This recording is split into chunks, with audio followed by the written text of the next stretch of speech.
Un lugar para la charla, para pasarla bien y descubrirnos. Depa de Solteros, donde conversan todas las ideas. Hoy, con su anfitrión Jorge Soltero.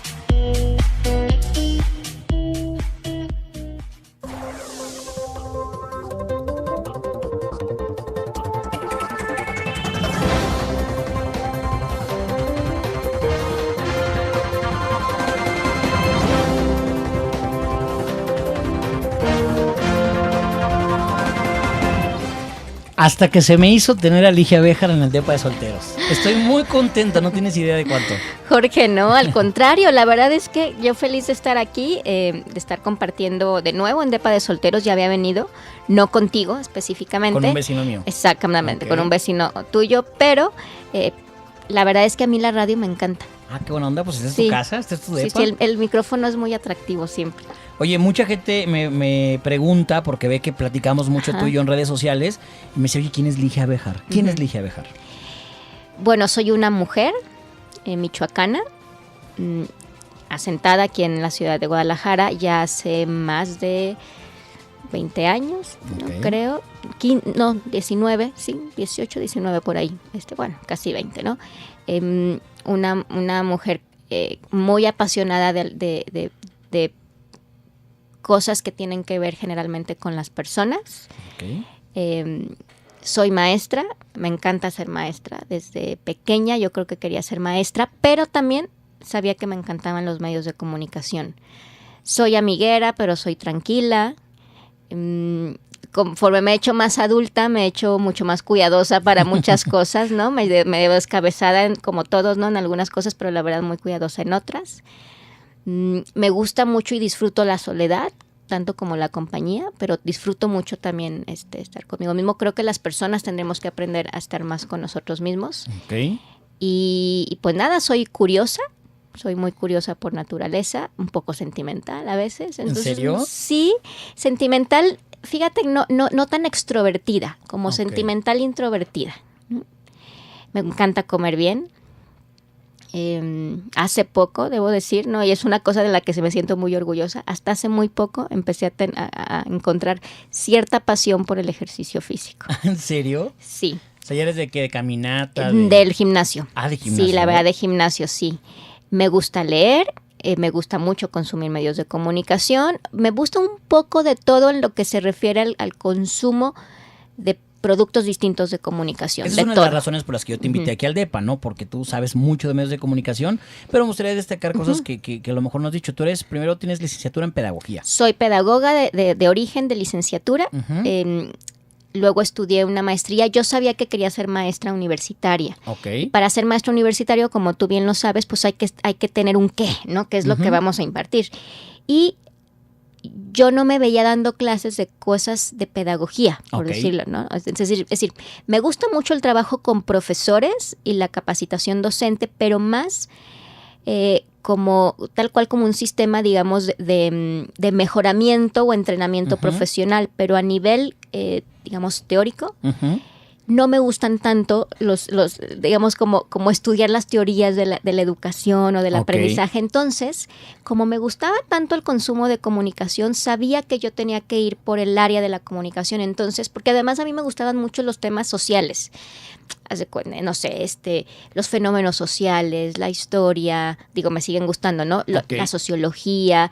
Y yo cuando veía medios de comunicación desde muy chiquita, me llamaba la atención entender por qué, o sea, cómo se les ocurría hacer ciertas cosas y para qué, o sea, qué había atrás de los que creaban.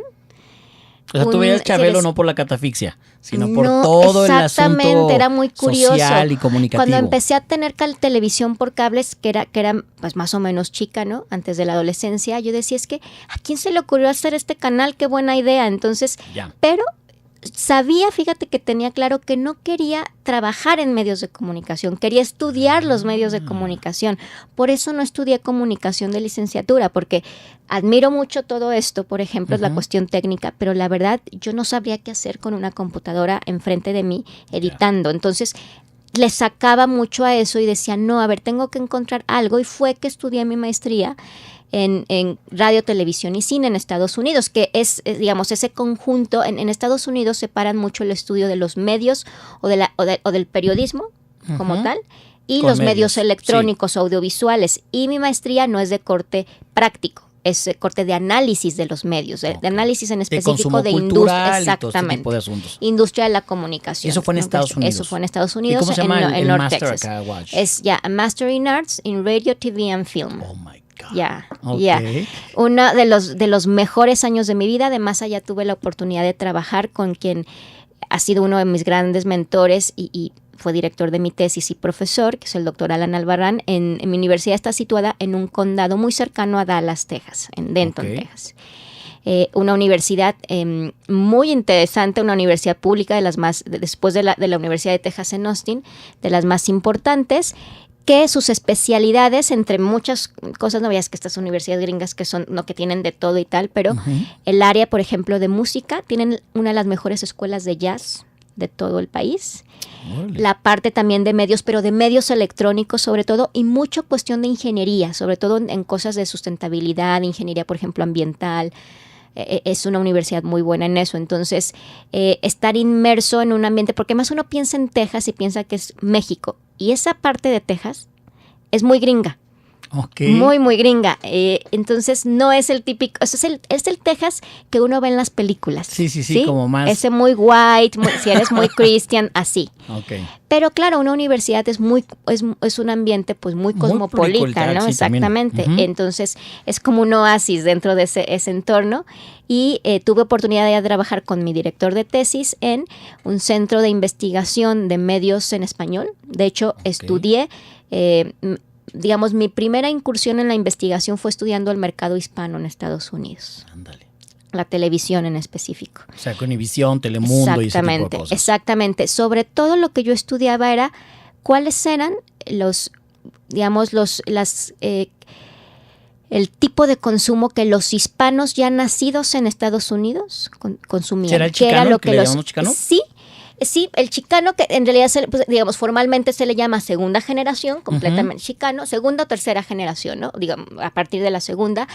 Un hispano que ya es una fusión, es decir, que sigue teniendo sus raíces. Que no soy mexicano, pero tampoco soy american. Pero me encantan los tacos, ¿no?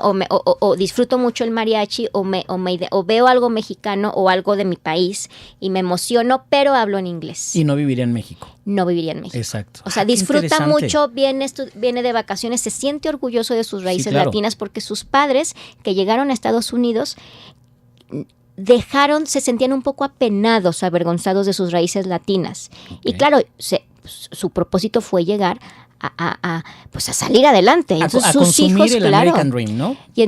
Completamente. Y sus hijos, que ya tuvieron un poco la vida más sencilla, que a lo mejor ya empezaron a estudiar más, y que ya se estudiaron, o sea, su desarrollo social ya es completamente mixto, ¿no? Entonces, y tienen, obviamente, comparten ciertos valores familiares o ciertos valores culturales, pero también tienen muchos valores de la cultura más angloamericana, ¿no? Entonces es bien interesante estudiar ese mercado, porque también su consumo de medios es mixto.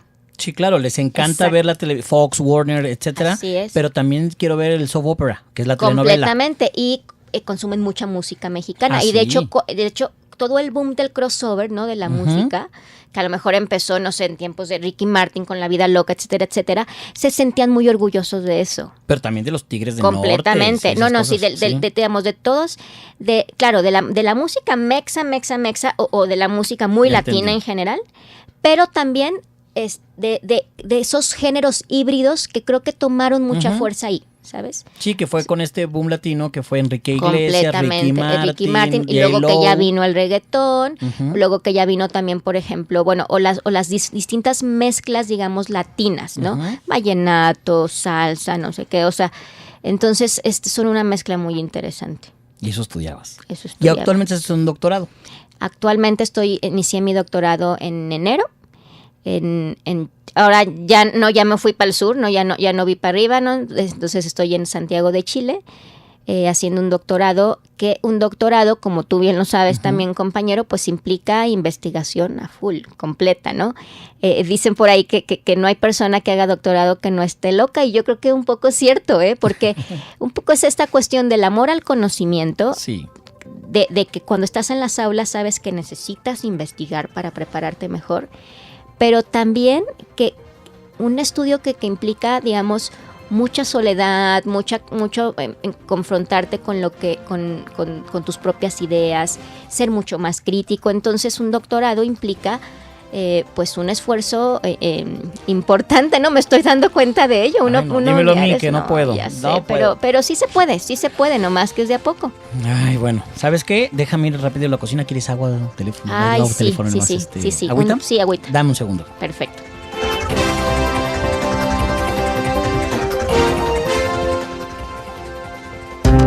Decide y actúa. Zona 3, 91.5 FM.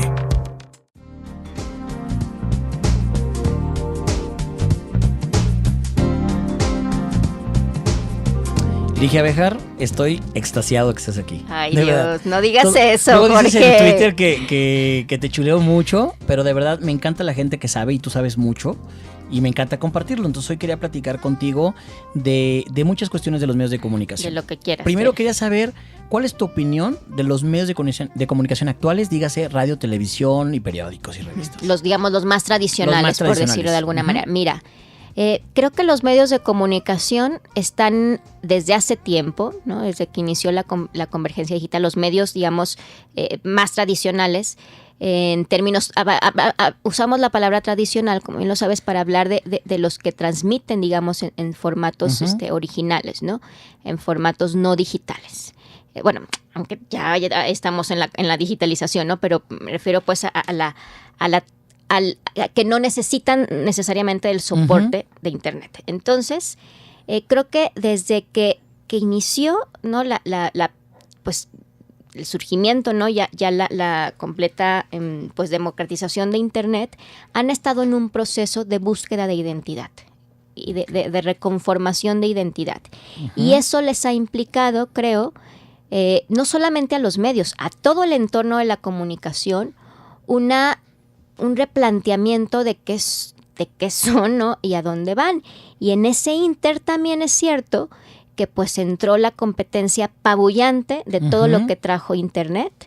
Entonces, creo que los medios, finalmente le debemos todo el entorno y la era de la información a los más media, ¿no? A los medios tradicionales.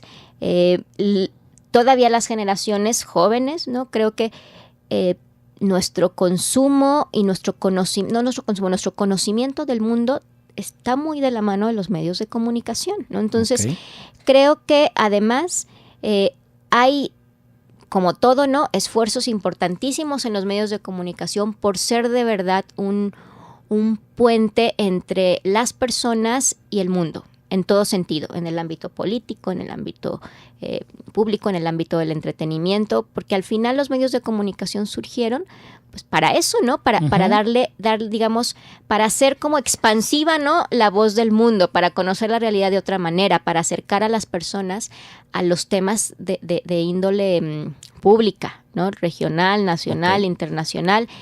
Pero es cierto que también en este como redescubrimiento de su identidad, me parece que algunos medios quizá no han tenido la capacidad de responder de manera que digamos tan rápida, porque también es bien difícil responder de manera rápida en un medio de comunicación por las formas de trabajar tal, a las distintas necesidades de consumo que empezaban a existir. Porque además también generalmente los medios, por lo menos en nuestro país, los grandes medios, son propiedad, ¿no? de grandes empresarios, que quizá fueron empresas familiares o siguen siendo empresas familiares que iniciaron, digamos, con una identidad o como una idea de empresa muy, digamos, como enfocada a ciertos objetivos, ¿no? Y que una vez, digamos, que los hijos o los nietos empiezan a heredar eso, traen todo ese sistema tradicional de ideas, de conformación del trabajo, que quizá ya rompe con las necesidades y expectativas del mundo. ¿No? ¿Crees que haya sido por soberbia, Ligia? Mira, no me atrevería a decir que fue por soberbia, pero creo que parte de algunos medios, sobre todo de algunos. Híjole, es que a veces, porque yo creo que, y tú trabajas en una empresa de comunicación, yo las estudio, tú trabajas ¿no? Pero creo que son entidades bien complejas, porque por un lado están los dueños o las mesas directivas, pero por otro lado están, por ejemplo, los directivos, que no necesariamente son los dueños, los empleados, y entonces creo que es bien difícil ponerse de acuerdo en ese ínter. Y sí creo que algunos medios de comunicación quizá pecaron de la soberbia de pensar que como eran tan poderosos, ese poder no iba a terminar nunca. Porque era un poder tan grande, por lo menos en nuestros países latinoamericanos, en donde finalmente somos países un poco más atrasados en términos de producción de distintos tipos de contenidos. La televisión tenía una hegemonía mundial. La radio, en su momento los periódicos, aunque no somos tradicionalmente una sociedad tan lectora, ¿no?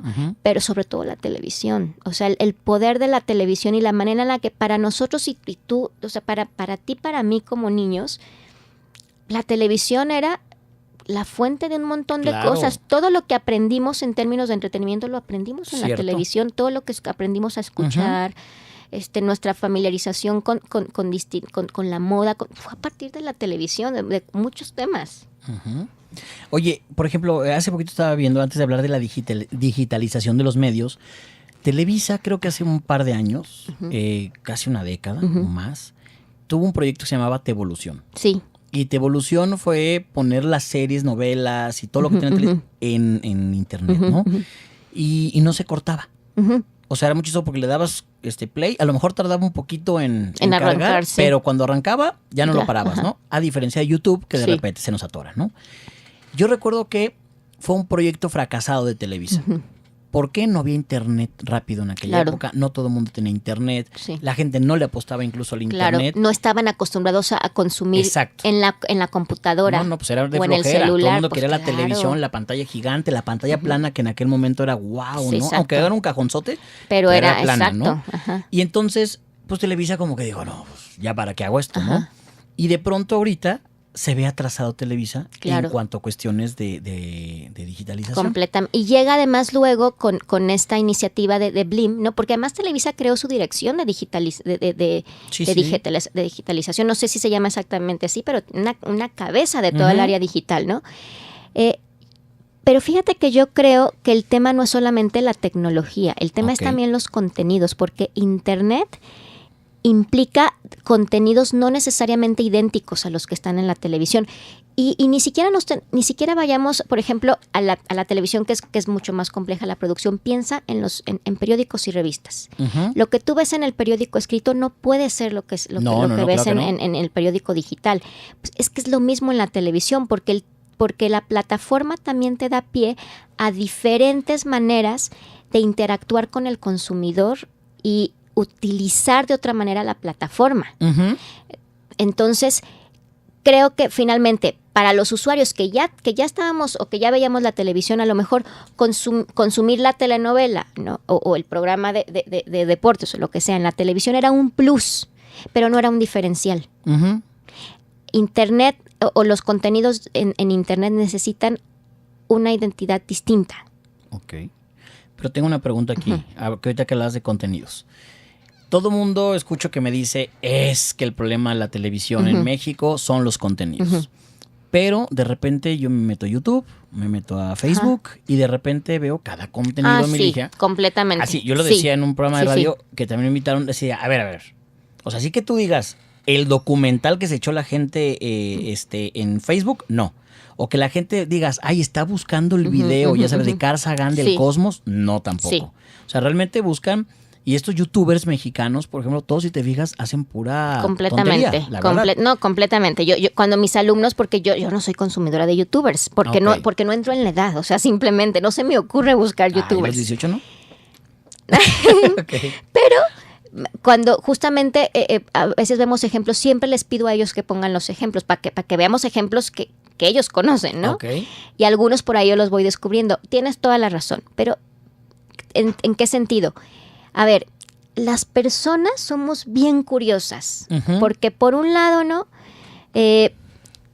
Sabemos, y eso aplica para todo, para la comida, para todo, o sea, aplica, dices, sabes que tienes que alimentarte mejor, sabes que sería mejor si fueras más culto, sabes que sería, pero en el fondo, ¿no? Luego la voluntad es débil o luego queremos como la gratificación inmediata, la satisfacción inmediata, porque es la naturaleza humana, creo. Okay. ¿A qué voy un poco con creo que la palabra contenidos la tendríamos que desmenuzar mucho más, porque es bien delicado ser extremos y decir esto es bueno, esto es malo, esto es chafo y esto es Okay. ¿sí? Creo que en términos de contenidos lo que pasa es lo siguiente.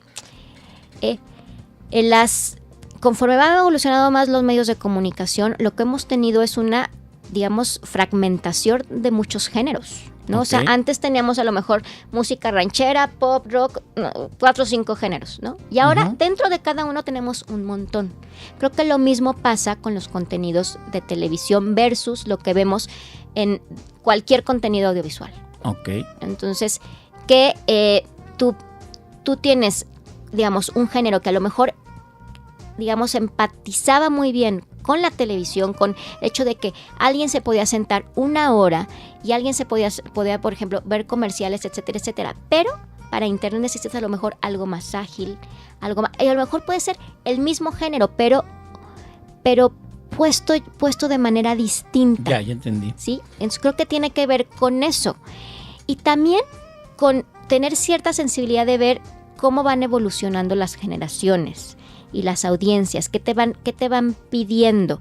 Y ahí sí creo que es una cosa que no es que los géneros, digamos, hablando de televisión mexicana, no es que la telenovela esté fuera de... No, la telenovela es un gran género que además fue creado en México, ¿no? Sin embargo, es cierto que la manera, digamos, de ejecutar, creo yo, que no fue evolucionando tanto. A lo mejor la técnica, a lo mejor sí, pero las historias, las tal, entonces siguen las mismas. Oye, vamos a la sala que aquí ya me cansó. Perfecto, me parece muy bien, ahí para a gusto. Eso. Interactúa con el 91.5 Zona 3. Envía tus comentarios al WhatsApp 33 18 80 76 41.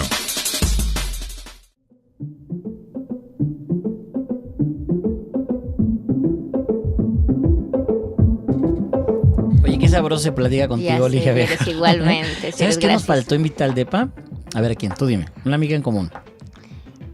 A Elba, claro, sí. Bueno, hay que traerla un día. Sí, también hay que traerla. Los tres, también sabe ella, muchísimo. Y además ella puede complementar, sobre todo mucho la parte, yo más de entretenimiento y ella más de información, de periodismo. Entonces eso es bien. No, y aparte es la española más tapatía que conozco. Completamente. Pero se tapatizó en muy poco tiempo. Meses, en un verano nada más. Sí. Oye, estamos platicando entonces de la digitalización de los medios. ¿Cómo ves la digitalización actual en Guadalajara, de los medios en general? Fíjate, veo un esfuerzo importante en todo, o sea, en prensa, en prensa y en radio sobre todo.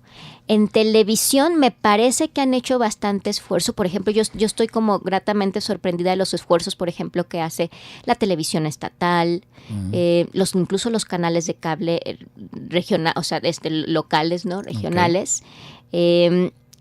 Claro, los grandes canales nacionales, pues finalmente siguen un poco también la trayectoria que siguen, ¿no? La mamá, ¿no? El canal papá. Creo que en ese sentido sí me parece que ha habido como una tarea, un objetivo muy claro en tratar de entender la digitalización. He platicado, por ejemplo, con editores de medios, con directores de periódicos, tal, y de entender qué quieren las personas, de analizar mejor, o sea, pero es un trabajo que luego creo que se queda en mesa, ¿no? Queda en mesa y que no sé exactamente por qué no prospera, si porque luego hay alguien que lo detiene, si porque luego no hay recursos suficientes a lo mejor para trabajar en algo. Pero creo que finalmente Guadalajara es una ciudad importante, tiene que ser puntero. Incluso, a ver, a lo mejor la parte de medios como tal ha ido, digamos, como, no sé, pero la parte que sí hemos visto, por ejemplo, cómo Guadalajara ha sido un importante detonante de generadores, por ejemplo, de startups, de aplicaciones, con todo el tema de ciudad digital, que ha sido a veces también un poco un discurso, no político, pero también es cierto que hay personas que aquí mismo son creadores, generadores de contenidos que exportan, ¿no? a distintos países. Entonces, la digitalización, digamos, ha sobrepasado, por decirlo de alguna manera, solamente al entorno de medios de comunicación más media, digamos, creo. Ya. Y entonces en más media, los medios pues han ido, creo que en esta intentona, ¿no? Por seguir siendo una parte importante. Algunos los han logrado mejor que otros. Evidentemente, no todo depende de los medios. El entorno también es que es apabullante, y también ¿no? El público, ¿eh? Por ejemplo, no, claro. Y cuando hablo del entorno, hablo del público, claro. Aquí en Zona 3 tenemos una campaña que a mí me parece genial. Memo Velasco también la encabeza con Paula Tapí, Gabriela Aguilar. Espero no mentir a ninguno. Y de pronto decimos que la gente debe seleccionar bien las fuentes en las que se informa. Completamente. Es que, a ver, en medios de comunicación no todo es para un lado y para otro. O sea, a ver, hablamos de comunicación y entonces hablamos a todo mensaje o a todo emisor, siempre le va a corresponder un receptor. Una tarea importante es de los receptores. Y en la época digital, los receptores, que ya no somos receptores como los antiguitos, ¿no? Que solamente veían o escuchaban o leían, ¿no? Ahora somos participantes, tenemos mayor responsabilidad. O sea, es cierto que sería muy... un medio de comunicación no puede ser como el papá que le hace todo al hijo. Entonces, y esa parte yo creo que es frustrante, ¿no? Y a veces es frustrante porque dices, es que ¿qué quieres? ¿No? Es como si el consumidor, como si las personas fuéramos como niños berrinchudos, ¿no? Sí, la verdad que parece que queremos una cosa o luego que exigimos una pero hacemos otra, ¿no? Somos congruentes. Y entonces creo que ahí una parte, como una tarea importante, es que sí hay que escuchar a las personas, sí hay que monitorear lo que quiere la gente, pero hay que tener muy claro hacia dónde quiere ir el medio de comunicación, qué es lo que quiere. O sea, que llegue un momento en el que las personas volteen porque porque tengo que voltear porque lo que tú estás haciendo es importante. ¿Y qué pasa cuando ahorita que estamos en el comedor decías que la novela perdón, se generó en México, ¿no? Se produjo primero en México y la exportamos a muchos países. Grandes historias. Yo misma, que nunca fui como gran consumidora de telenovelas. No te hagas idea. Te voy a decir, no, Rosa Salvaje no me gustó, pero a ver, sí las consumí. Y hubo grandes, te voy a decir, telenovelas que a mí me encantaron. A ver, Cuna de Lobos. Me agarró muy chiquita, pero pero recuerdo que fue como un boom, ¿no? Luego la vi ya después cuando ya es este canal que repetía las novelas. La Pícara Soñadora me encantó. ¿En serio? Me chocó a mí. Corazón Salvaje me encantó. No la original, la que es que fue creo que la segunda versión. Con Palomo. Con Palomo, exactamente. Cadenas de Amargura, me encantó. No, bueno. Sí. Luego Ramona con Kate del Castillo, esa me encantó. No sé, estaba en la universidad y no pude ver el final porque tenía un examen. Y claro, en aquel momento no podías hacer nada. No. Entonces, cuando la encontré, cuando la repitieron en este canal de novelas, fui feliz. Sí, no fui de tan... Luego también vi telenovelas venezolanas, Café con aroma de mujer, Betty la Fea. Y fíjate que cuando empecé a ver estas novelas, y a lo mejor aquí un poco como un poco, no sé si voy a cambiar un poco el sentido de lo que me querías preguntar, pero empecé a ver que las historias mexicanas, bueno, las históricas también me gustaron mucho, varias históricas, sí. De Gloria, y el vuelo del águila. Porque yo estaba chica y la verdad es que eran interesantes, eran entretenidas y además eran aprendidas, ¿no? O sea, eran didácticas. Y bien producidas. Claro, y muy bien producidas. Entonces, de repente cuando empecé a ver otras telenovelas, vi argentinas, vi colombianas, entonces dije, hay algo ya, haz de cuenta, empecé a notar una diferencia. No te sabría decir exactamente lo que en aquel momento notaba. Te puedo decir ya ahorita que era lo que yo creo que notaba. Por ejemplo, veía una manera de contar las historias mucho más fresca, menos posada. Como que acá en México nos estancamos, acartonamos con la historia de la Cenicienta. Exactamente. Y ellos iban más actuales. Exactamente. Pero también te iba a preguntar, iba por ese lado, ¿qué pasa cuando el público quiere ver otras historias y viene este boom, por ejemplo, de la narconovela. Híjole. Que eso es lo que quiere ver el público, claro, ¿no? No, a ver, eso está esquemas. clarísimo que quiere ver el público eso, me queda clarísimo. Híjole, es que creo que en el caso en específico de los narcocontenidos, estamos quizá tan inmersos ya en pues no me gusta llamarle narcocultura, pero un acostumbramiento de que el narco es un sistema social que nos rodea, que creo que nos causa como sorpresa estos contenidos, o sea, que como curiosidad, ¿no? Y como ver qué hay detrás. Bueno, ¿qué te cuentan que hay detrás? Exacto, ¿no? Porque sabemos el nombre del personaje, claro. Pero cómo vive, con quién convive. O sea, te imaginas que son personas obviamente que están ocultas, que tienen vidas así como estrafalarias, o sea, te imaginas un poco y lo ves, ¿no? Pero como que en los narcocontenidos de repente vemos una narrativa que nos causa cierta expectación aunada a que finalmente estamos viendo una forma de vida que es ilegal, que mata personas, que ha causado mucho daño, ¿no? a los países en donde está incrustada. Pero creo que al momento de ver el entretenimiento se nos olvida esa parte, digamos como sangrienta, de problema social real, y nos enfocamos en la historia de las personas, que además luego hay algunas que están bien contadas, ¿no? Okay. Pero creo que un poco nos enrolamos un poco de manera como, a veces no sé si tan consciente en eso. Y, híjole, me atrevería a decir incluso que ya hemos como asimilado de alguna manera que el narco es parte de...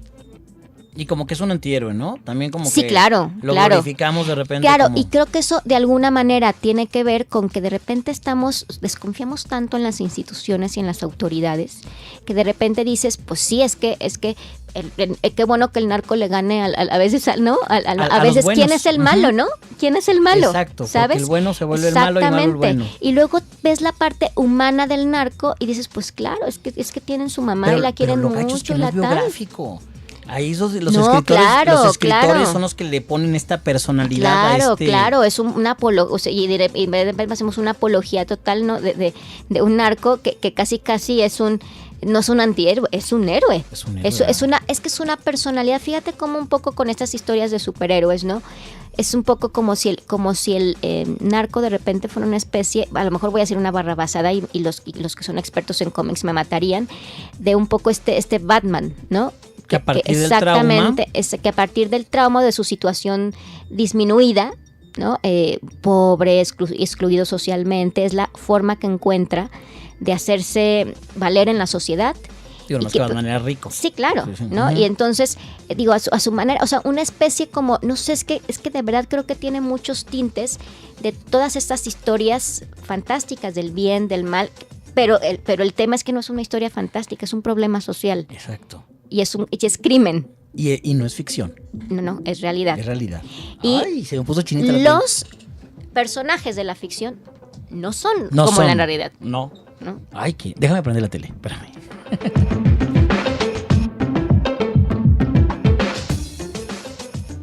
¿Qué más tienen para revelarnos? Así es la vida diaria en Depa de Solteros. En breve regresamos.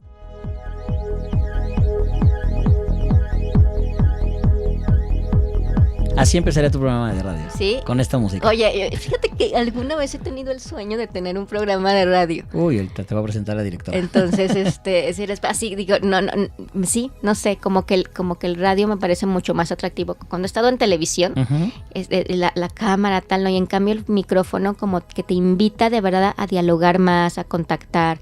Es más, como que es más humano. La radio es maravillosa. Amo ser radio. Y te iba a preguntar, estamos hablando de la telenovela ahorita, dije a Béjar, y ahorita vamos a hablar de los over the top, o sea, lo que es Netflix y todo ese tipo de cosas. ¿Cómo ves? Fíjate que, a ver, me parece maravilloso que haya un montón de opciones de entrada. Sí, eso está padrísimo. Claro, y que haya una manera de consumir medios de comunicación, pues ahora sí que tan fácil, o sea, porque te puedes llevar el Netflix hasta el baño, ¿no? O sea, es decir, vino a cambiar el paradigma de cómo consumimos medios de comunicación, en tiempos, en digamos, en plataformas o dispositivos. Y evidentemente también en tipo de contenidos, ¿no? Entonces, y además por un precio relativamente democratizable, ¿no? Un precio relativamente barato. Y claro, ¿no? Con la facilidad de que pues ya el Internet en una parte importante de la sociedad es muy accesible, ¿no? Hasta cierto punto. Y entonces vienen estas plataformas que primero lo que hacían solamente es ponerte ahí contenido que otros hacían, ¿no? Pero luego, ¿qué pasa? Empiezan a captar audiencias y empiezan a crear contenidos que creo yo que son complementarios a los medios tradicionales, a la televisión o al cine. ¿Por qué? Porque hay cosas en Netflix que la verdad es que no podrían estar en un medio, en un canal de televisión. ¿Por qué? ¿Por la censura? No por la censura, porque son tan especializados. Ya. ¿Sí? Que a lo mejor obviamente en televisión de cable sí habría lugar a ciertas cosas, pero hay tanta segmentación de contenidos, hay tanto para todo que me parece que su espacio es ahí. No es en cable, no es en la televisión, en la televisión abierta. Tienes razón.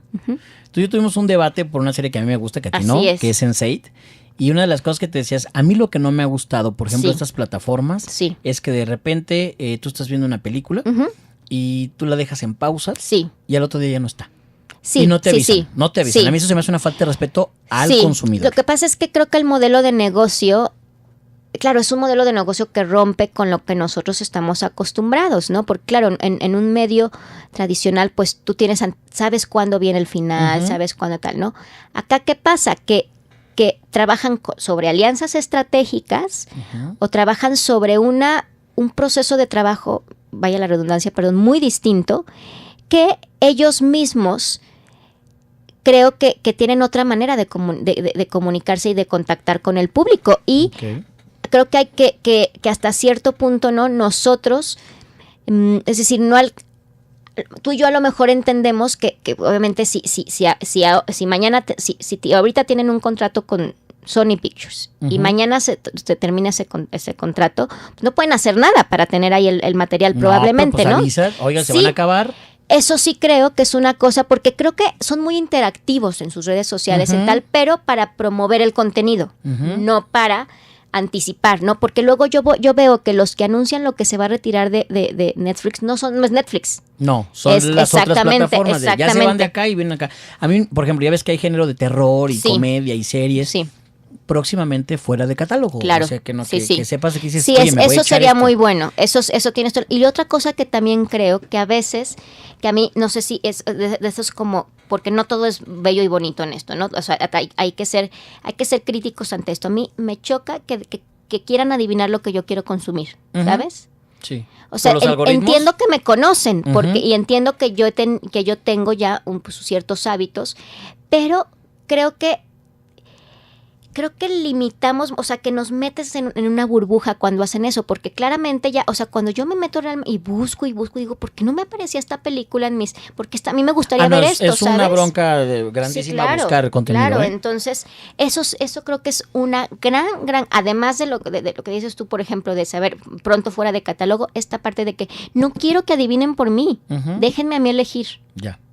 Sí, porque tienes razón. O sea, que me investiguen y que usen eso. Yo les estoy dando mis datos, que investiguen mis hábitos de consumo para que ellos piensen que a lo mejor es bueno producir porque a las personas de 30 y tantos años les gusta esto. Está bien, eso no tengo problema con eso. Pero que traten de adivinar y que solamente me pongan X películas me da un poco de coraje. Yo, por ejemplo, que es lo que hace Facebook y lo que hacen todos. Me encanta el terror. Entonces, un día me metí a la categoría de terror, pero no porque me gustara el terror, sino porque dije, quiero ver Tiburón. Salió en una de mis clases ahí el tema y dije, quiero volver a ver la película de Tiburón. Entonces es curioso que al día siguiente me vuelvo a meter y me sale la tarántula gigante, la mosca asesina, o sea, como que de puros monstruos, ¿no? Así como. Entonces de pronto dices, a mí no me gusta. Pero si buscas, sí vas a encontrar. Pero a veces tienes que buscar de manera manual. Completamente. Porque si te metes a terror, yo así busco. Te vienen 20, 30, 40 películas. Pero después pones el nombre y ahí sí te aparece. Exacto. Con Sense8, lo que a mí no me gustó fue que de repente se lanzan una temporada, luego lanzan la segunda, y a los 2 días de que la lanzan o 2 semanas que la lanzan, te dicen, ya no hay tercera. Pero no tenía conclusión. Yo creo que nos enojamos tanto y le echamos tanto que pleito, ya ves que van a poner la conclusión. Sí, que eso es algo muy bueno. Sí. Que ahí sí creo, ahí te va, que sí escuchan, o sea, que sí tienen una interacción muy clara. y vieron que era necesario hacer eso. Y ahí sí creo que son mucho más flexibles que los grandes medios, que los conglomerados. Eso es cierto. Si una telenovela no funciona en cualquiera de las dos categorías, ya como también lo que han hecho es que cuando se ha cancelado una serie en algún canal, ellos la traen. Sí. O sea, en ese sentido creo que es un poco de los dos lados. Eso les favorece su interactividad. Ok. Vamos a concluir, Ligia. ¿Cómo están los medios de comunicación actual? A ver, creo que, como te decía, están en una adolescencia, como en un segundo momento, digamos. Okay. Creo que están en un momento también en el que socialmente tienen que recordar que son mucho más importantes que nunca. O sea, que todos estos fenómenos de fake news, de pseudo-verdades, de pseudo-eventos, ellos tienen de alguna manera, siguen teniendo el poder para no solamente entretener e informar, sino para poder ciudadanizar más a las personas y para entretenernos de maneras, digamos, como lo han hecho hasta ahorita, que son a veces extraordinarias, que dices, qué bueno que existe esta creatividad, ¿no? Entonces, pero también es cierto que están desde dentro en una confrontación importante en términos económicos, en los modelos de negocio. Entonces, creo que están en momento siguen en momento de reconstrucción, pero que creo que el futuro es promisorio. Ok. Te tengo que volver a invitar. Pues vas a ser como invitada recurrente, que ahora tenemos que luego meternos a que si la nota, que si ya sé. No, de verdad me encantaría hablar, por ejemplo, de las revistas también, de mucho también luego de redes sociales, también de lo que consumimos, de YouTube, no sé, o sea, si eres. No, vas a ver que sí. Ligia Bejar, ¿dónde te localiza la gente a través de redes sociales? Es en Twitter, que es mi red más pública, @LigiaGBejar. Facebook es más personal, pero la verdad es que sí dialogo mucho en Twitter, entonces ahí bienvenidos. No saben cómo pelea, no saben. Muchas gracias por haber estado en el Depa de Soltero. De verdad, muchísimas gracias. Pues que ya cenamos, ¿o qué? No, vamos a la cena. Perfecto, ya está. Adiós. Adiós.